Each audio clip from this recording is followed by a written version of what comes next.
بسم اللہ والصلاۃ والسلام علی رسول اللہ۔ ایک سوال ہمارے پاس ہے کہ شرح فقہ اکبر میں ملا علی قاری رحمۃ اللہ علیہ نے عبارت لکھی کہ شیخین کو یعنی حضرت سیدنا ابوبکر صدیق، حضرت سیدنا عمر بن خطاب رضی اللہ تعالیٰ عنہ، ان کو شیخین کہا جاتا ہے۔ تمام صحابہ میں سے افضل ابوبکر ہیں، پھر عمر ہیں، پھر عثمان ہیں، پھر علی ہیں۔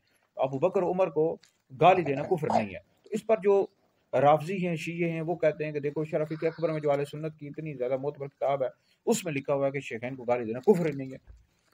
تو بھائی اس کا جواب کیا ہے؟ اس کا حوالے سے لوگوں نے ہم سے پوچھا، مفتی صاحب اس حوالے سے آپ کیا فرماتے ہیں؟ بھائی شرح فقہ اکبر آپ مکمل پڑھ لیتے، صفحہ نمبر اس کے 72 پر لکھا ہوا ہے گالی دینے والا اس وقت تک کافر نہیں ہوتا جب تک کہ وہ گالی دینے کو حلال نہ سمجھتا ہو، یعنی اس کو کار ثواب نہ سمجھتا ہو۔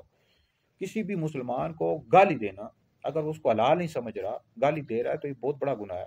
مسلمان کو گالی دینا فسق ہے، نبی کریم علیہ الصلوۃ والسلام کی حدیث کا مفہوم ہے، اور اس طرح بخاری مسلم میں حدیث موجود ہے۔ منافق کی نشانیاں بتائی گئی، ایک میں حدیث میں 3 نشانیاں، ایک میں 4 نشانیاں۔ ایک نشانی یہ ہے کہ اب جھگڑا کرے تو بےہودہ بکے، مطلب گالی گلوچ کرے، تو منافق کی نشانیوں میں سے ایک نشانی ہے۔ تو بہرحال مسلمان، کسی بھی مسلمان کو گالی دینا گناہ ہے، اور کافر اس وقت ہو جائے گا کہ جب وہ گالی دینے کو حلال سمجھتا ہو، حلال سمجھ کر وہ گالی دے رہا ہو، پھر کافر ہو جائے گا۔ جبکہ رافضی اور شیعہ یہ شیخین کریمین کو، حضرت ابوبکر صدیق، حضرت عمر رضی اللہ تعالیٰ عنہما کو گالی دینے کو حلال سمجھتے ہیں، کار ثواب سمجھتے ہیں، اس وجہ سے کافر ہیں۔ بہت سارے علماء، اکابر علماء کے نزدیک، آپ در مختار پڑھو، اس میں لکھا ہے کہ جو بندہ شیخین پر لعنت کرے یا ان کو گالی دے، ایسا شخص کافر ہو جائے گا۔ تاوہ شامی میں بھی موجود ہے، بحر الرائق میں موجود ہے کہ جو شخص شیخین کریمین پر لعن طعن کرے یا ان کو گالی دے، تو بہت سارے اکابر علماء کے نزدیک ایسا شخص کافر ہو جائے گا۔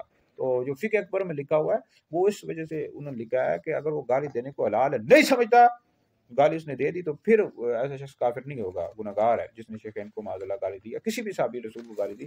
بالخصوص یہ جو روافض ہیں، شیعہ ہیں، یہ حضرت سیدنا صدیق اکبر، حضرت سیدنا فاروق اعظم، حضرت سیدنا عثمان غنی رضی اللہ تعالیٰ عنہ اجمعین کو معاذ اللہ گالیاں دیتے ہیں، تو یہ حلال سمجھ کر دیتے ہیں۔ بھائی ہمارے اکابر علماء کے نزدیک ایسا شخص کافر ہو جائے گا، لعنت کرے یا ان کو برا بلا کہے گا، ٹھیک ہے جی، یا ان کی خلافت کا انکار کرے، ابوبکر صدیق، حضرت عمر رضی اللہ تعالیٰ عنہ کی خلافت کا انکار کرنے والا شخص بھی کافر ہے۔